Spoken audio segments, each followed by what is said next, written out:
I didn't eat for 72 hours, and what happened to my body had absolutely nothing to do with willpower. I know that sounds dramatic. I know you've probably seen 100 thumbnails just like this one. Guy stops eating, loses weight, acts surprised. But I need you to stick with me here because this is not that video. What happened inside my body over those 3 days changed everything I thought I knew about fat loss, energy, aging, and why most people are stuck no matter how hard they try. Everyone told me I'd lose muscle. My friends said I'd crash my metabolism. My coworker literally sent me an article titled, "Why Fasting is Dangerous," while I was on hour 20. And honestly, for the first day and a half, I thought they might be right. I felt terrible, weak, foggy, irritable. I almost quit twice. But then the blood work came back, and every single person who warned me went quiet. Because the numbers didn't just improve. They improved in ways that should have taken months of dieting, in 72 hours. See, the 9 pounds I lost wasn't the interesting part. Not even close. What was interesting, what genuinely shook me, is what my body started doing at hour 36. Something flipped. Something most doctors never mention because it doesn't fit neatly into the eat less, move more model they were trained on. And by the end of this video, you're going to understand exactly what that switch is, why your body has been locked out of its own fat-burning system, and why short-term hunger might be the single most powerful tool standing between you and the body you actually want. Let's get into it. Here's the thing, nobody tells you about fat loss. And I mean truly tells you, not the recycled advice you've heard 1,000 times. You've been told it's calories in, calories out. Eat less, move more, create a deficit, track your macros. And on paper, that's technically true. Thermodynamics is real. But here's the problem. That model completely ignores the hormonal environment your body is operating in. It treats your body like a calculator when it's actually more like a chemistry lab. You can be in a caloric deficit, eating 1,500 calories a day, exercising 5 times a week, and still have your body clinging to fat like it's preparing for a famine. And the frustrating part, in a way, it thinks it is. Your biology doesn't know you're trying to look good for summer. It thinks food is becoming scarce, so it holds on tighter. But here's the real kicker, the part that changes everything. What most people think is the problem, they're eating too much. What actually is the problem, they're eating too often. And those two things sound similar, but they are wildly fundamentally different. Your body doesn't just respond to how much fuel comes in. It responds to how frequently the signal arrives. Every single time you eat, whether it's a full meal or a handful of almonds or a splash of cream in your coffee, your body gets a signal, and that signal has a name: insulin. Insulin is not just a blood sugar hormone, it's a storage hormone. When insulin is present, your body is in accumulation mode. It's building, it's storing, it's putting things away, and it physically cannot switch into fat-burning mode while that signal is active. Here's a fact that will bother you. A study from the National Institutes of Health took 2 groups of people, same total calories, identical macros. One group ate those calories split into 6 small meals throughout the day. The other group ate the same food, condensed into 2 meals. The 6-meal group had significantly higher baseline insulin levels throughout the entire day. Their bodies were essentially locked in storage mode from morning to night. Same food, same calories, completely different metabolic result. And here's the part that should make you angry. The eat every 2 to 3 hours to boost your metabolism advice, the one that every fitness magazine pushed for decades, was popularized by the supplement industry in the early 2000s. Why? Because it sold more protein bars, more meal replacement shakes, more snack products. There is no peer-reviewed evidence that eating more frequently increases your metabolic rate. None. Zero.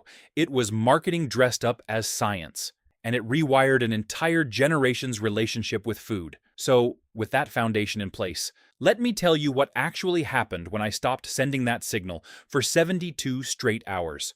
Here's insight number 1, and it's the foundation for everything that follows. Your body exists in one of 2 states at any given moment: storing or burning. Think of it like a light switch. When insulin is elevated, the switch is flipped to storage. When insulin is low, the switch flips to burning. There is no dimmer. There is no in-between. You cannot burn stored body fat while insulin is elevated. It is biologically, chemically, physically impossible. It's like trying to withdraw money from an ATM that's been bricked. The money is in there. Your body knows it's in there, but the system will not release it. This is why a 72-hour fast is a completely different metabolic experience from just skipping breakfast or doing a casual intermittent fasting window. In the first 12 to 16 hours of not eating, your body burns through its glycogen. That's the sugar stored in your liver and muscles. About 1,500 to 2,000 calories worth of quick-access energy. Fine. That's what most intermittent fasters experience. You feel a little hungry, your body taps glycogen, and you move on. But something shifts after that. Once glycogen is meaningfully depleted, your insulin levels don't just drop a little, they drop dramatically. And for the first time in possibly months, maybe years if you've been snacking consistently, your body gets unrestricted access to your stored fat. Not partial access. Not the trickle of fat burning you get on a standard diet. Full, unimpeded, direct access. The ATM is back online. This is the state that most people walking around have never actually entered, even if they think they're eating healthy. Even if they're in a caloric deficit. Because if they're eating every few hours, insulin never drops low enough to fully unlock that door. Now here's where it gets genuinely interesting, and I have to be transparent. This is the part I was not expecting at all. Around hour 36, I hit a wall, a real wall, not just hunger. I had gotten used to the hunger by that point. This was different. Brain fog, so thick I couldn't follow a conversation. Irritability that came out of nowhere. My energy didn't just dip, it cratered. I was lying on my couch, genuinely considering ordering a pizza and calling the whole thing off. And then, almost like someone flipped a switch inside my skull, it passed. Not gradually, almost suddenly. Within about 2 hours, I went from the worst I'd felt all week to the sharpest I'd felt in months. Not just okay, not just functional, unusually, almost suspiciously clear. Like someone had cleaned a windshield I didn't know was dirty. So what happened? What happened is a process called ketogenesis going into full gear. When your glycogen is gone and your body fully commits to burning fat, your liver starts converting fatty acids into molecules called ketone bodies. The primary one is beta-hydroxybutyrate, BHB for short. And here's the thing about BHB that most keto influencers completely gloss over, because they're too busy selling exogenous ketone supplements. BHB doesn't just fuel your brain as a glucose replacement. It crosses the blood-brain barrier, which very few molecules can do, and it acts as a signaling molecule. It literally changes gene expression. One of the things it activates is BDNF, brain-derived neurotrophic factor. Think of BDNF as miracle grow for your neurons. It promotes the growth of new neural connections, protects existing ones, and enhances synaptic plasticity, which is a fancy way of saying it makes your brain work better at learning and processing information. This is why so many people who do extended fasts report that strange, almost eerie mental clarity. It's not placebo. It's not just feeling good about yourself. It's a measurable neurochemical shift. Your brain is literally running on a different, more efficient fuel source. Think of it this way. Glucose is like burning wood. It works. It produces heat. But it's messy. Lots of metabolic byproducts. Lots of oxidative stress. Inconsistent energy output. Ketones are like natural gas. Steady, clean, efficient. Less waste. More output per unit. And here's the question that should bother you. If ketones are so effective, why does the body default to glucose? The answer is simple and slightly depressing. Evolution optimized for survival, not performance. Glucose is easier to access. It's the fast food of brain fuel. Carbs are everywhere in nature. Fruits, tubers, grains, and your body evolved to grab the easy energy first. It's not choosing glucose because it's better. It's choosing glucose because it's cheaper. Your body is cutting corners, and it's been doing it your entire life. All right, let's talk about the 9 pounds, because I need to be completely honest with you, and this is where most "I lost X pounds in Y days" videos fall apart. This is where creators lose credibility and viewers get misled. I did not lose 9 pounds of fat in 72 hours. That is physically, thermodynamically impossible. To lose 9 pounds of pure fat, you'd need a deficit of roughly 31,500 calories in 3 days. Even if my metabolism were running at maximum capacity with zero food intake, that math doesn't come close. And anyone who tells you otherwise is either lying to you or doesn't understand basic energy balance. Here's the real breakdown of what those 9 pounds actually were. Roughly 2 to 3 pounds was genuine fat tissue, which, by the way, is still remarkable for 3 days. Most aggressive diet protocols aim for 1 to 2 pounds of fat loss per week. About 3 to 4 pounds was water weight. When you deplete glycogen, you release the water molecules that are chemically bonded to it. Each gram of glycogen holds approximately 3 grams of water. So when 400 to 500 grams of glycogen disappears, over a kilogram of water goes with it. And the remaining 2 to 3 pounds? Gut content, the physical weight of food moving through your digestive system, and a measurable reduction in systemic inflammation, which causes fluid retention throughout your body. Now, if you stopped there, you might think, so what? Most of the weight comes back when you eat again. The glycogen refills, the water returns, the gut fills back up, and you'd be right. Most of that 9 pounds did come back within 5 days of eating normally again. But here's what matters, and this is what the blood work revealed. This is the part that made me sit up straight in my doctor's office. My fasting insulin dropped 40%. Not a marginal improvement, a dramatic, clinically significant shift. My CRP, C-reactive protein, one of the most reliable markers of systemic inflammation, cut nearly in half. My triglycerides dropped by a visible margin. My fasting glucose normalized to a level I hadn't seen in years. In 72 hours, not 72 days, not 72 weeks of dieting, 3 days. The weight loss was a side effect, an interesting footnote. The metabolic reset, the hormonal recalibration, that was the real event. That was the headline. And that's what nobody talks about because it doesn't make a good thumbnail. And this is the part I need you to really hear. Because what I just described, the chronically elevated insulin from eating every few hours, the constant low-grade inflammatory state from a body that never gets to rest and repair, the brain running on suboptimal fuel because it never gets the chance to switch. That's not an edge case. That's not some rare metabolic disorder. That is the default state of most adults eating a standard modern diet. 70, 80, and maybe 90% of the people watching this video right now are operating in some version of this metabolic dysfunction and don't even know it, because it doesn't feel like disease. It feels like normal. It feels like, I'm just tired. It feels like, I guess I'm getting older. It feels like, I must not be trying hard enough. You're not broken. You're not lazy. You don't lack discipline.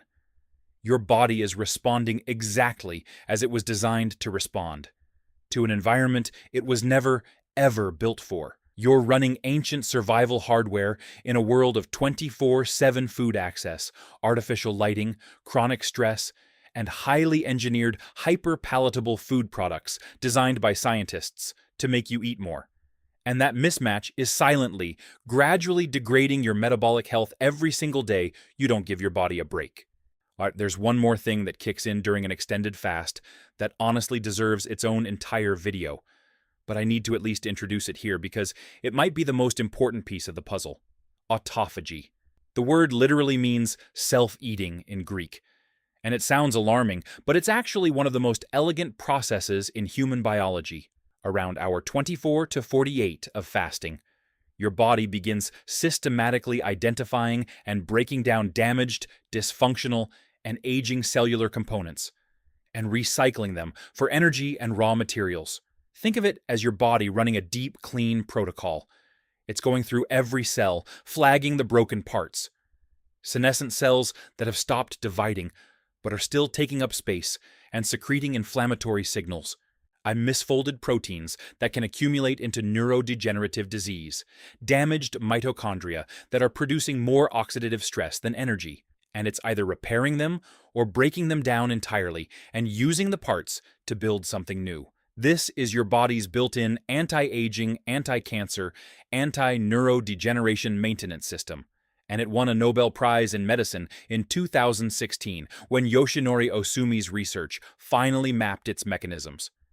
And here's the devastating question. How often does the average person's body actually get to run this cleanup protocol?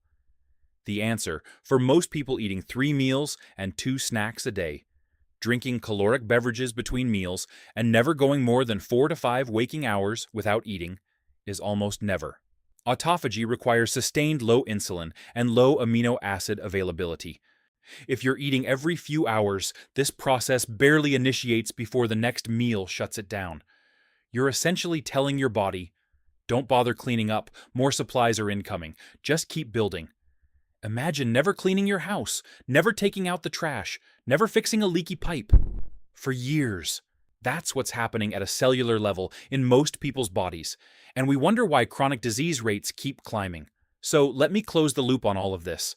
The 72-hour fast didn't just drop some numbers on a scale. It forced a hormonal reset that would have taken months of conventional dieting.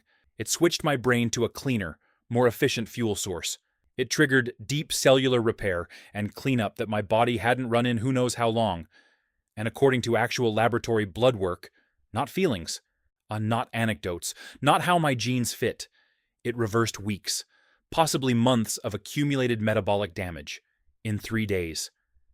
Now, I am not telling you to go do a 72-hour fast tomorrow, truly. That would be irresponsible of me and potentially dangerous for you, especially if you have any underlying health conditions, are on medication, or have a history of disordered eating. Extended fasting is a powerful tool, and like any powerful tool, it demands respect and preparation. But here's what you can start doing this week, today even, based on the exact same biological principles that made those 72 hours so transformative.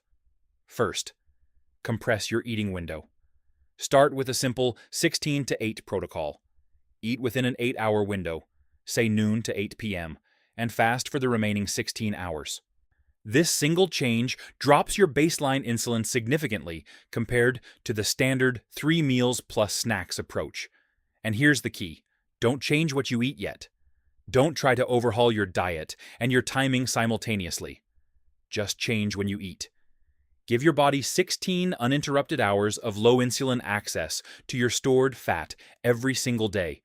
That alone will produce changes you can feel within a week. Second, front-load protein and fat. Backload your carbs. When you break your fast, lead with protein and healthy fats. Eggs, meat, fish, avocado, olive oil.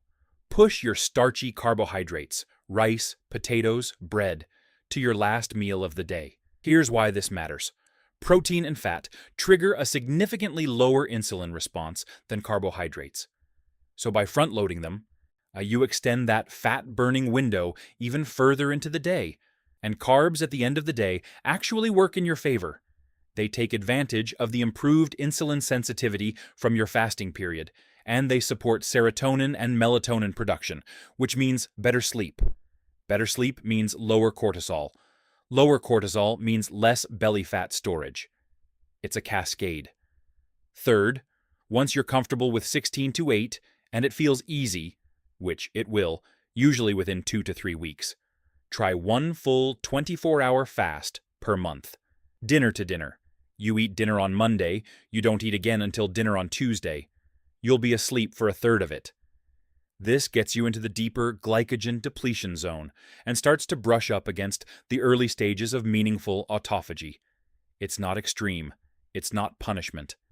It's literally what your biology was designed for. Your ancestors did this involuntarily on a regular basis, and their metabolic health was dramatically better than ours. Fourth, and this might be the single most important change you make, stop worshiping the scale. Seriously, throw it away or put it in a closet. Instead, measure your waist circumference once a week. That's the most reliable external marker of visceral fat and metabolic health. Track your energy levels at 2 p.m. That's the hour when insulin-resistant people crash the hardest. And if you notice that afternoon wall disappearing, you're on the right track. Pay attention to your mental clarity first thing in the morning before you eat. Notice how you sleep. These are the real biomarkers of metabolic health.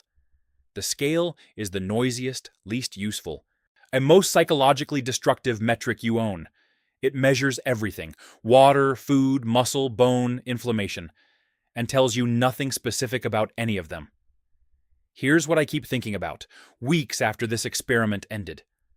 We live in the only period in human history where food is available every waking second of every single day, where you can get 2,000 calories delivered to your door in 15 minutes at 2 a.m. without putting on shoes, where entire industries exist to ensure you never experience even a moment of hunger. And somehow, we've convinced ourselves that not eating for a few hours is dangerous, that skipping breakfast is reckless, that hunger is an emergency. The danger was never fasting. The danger was never giving your body the space, the silence, the absence of signal it needs to do what it already knows how to do: burn stored fuel, repair damaged cells, reset hormonal baselines, and run the maintenance protocols that keep you healthy, sharp, and alive. Your body already has the software. You just have to stop interrupting the update.